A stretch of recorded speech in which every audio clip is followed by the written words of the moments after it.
Alors, aujourd'hui, je voulais vous présenter un de mes carnets de voyage pour vous expliquer un peu la démarche de manière générale et aussi vous montrer le format et un peu l'état d'esprit.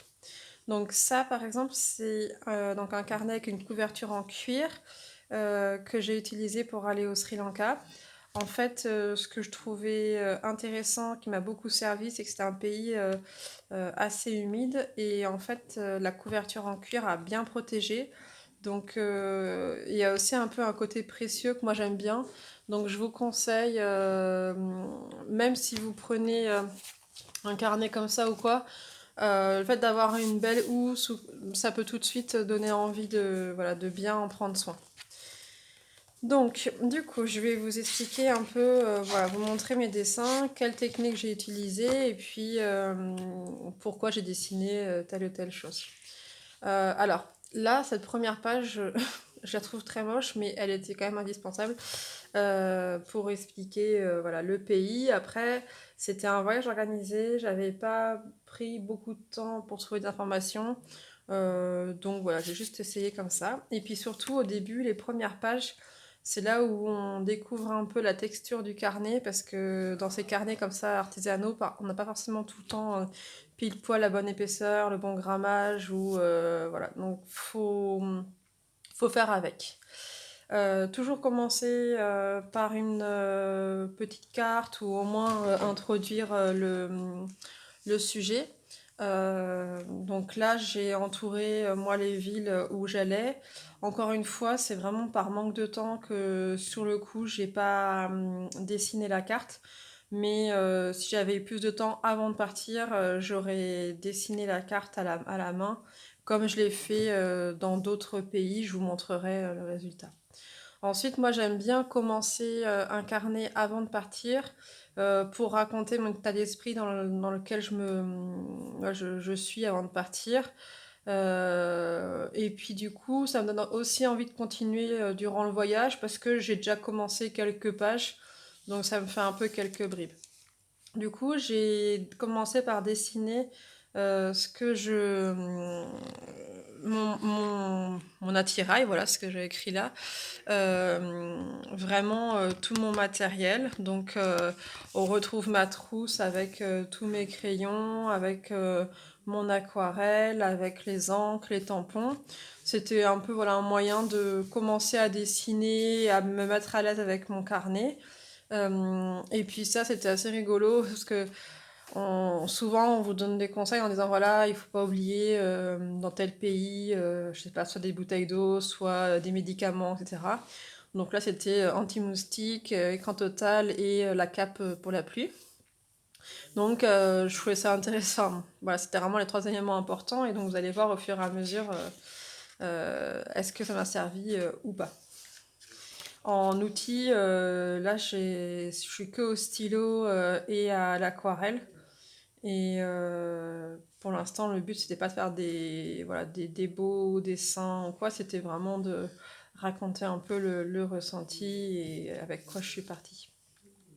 Du coup, quand j'arrive à l'aéroport et que je commence à dessiner, c'est pas le premier dessin que je fais, donc je suis déjà dans l'esprit du carnet à gribouiller des petits croquis et je me pose pas, enfin je me dis pas mince, juste dessiner, commencer un carnet par dessiner une valise, ça fait un peu bizarre. Non, j'ai déjà introduit mon voyage.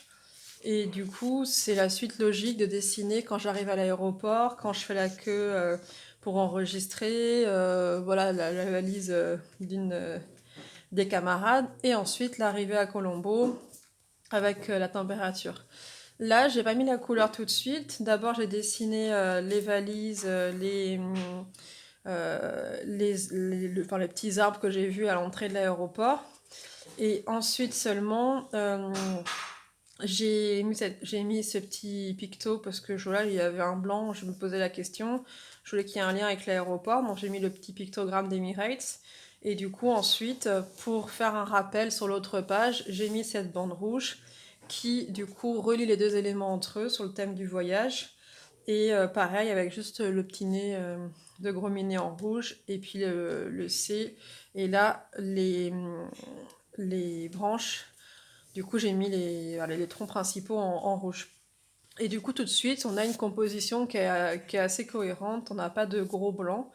Donc après, je suis pas en train de dire qu'il faut tout le temps mettre des choses partout, mais réfléchir, une fois qu'on a calé deux, trois éléments de manière un peu aléatoire, parce que c'était ça au début, hein, c'était juste un personnage, juste une valise, et finalement réfléchir, une fois qu'on a mis trois, quatre éléments, bah, qu'est-ce qui pourrait manquer? Est-ce que ça aurait pu être un pavé de texte de haut en bas?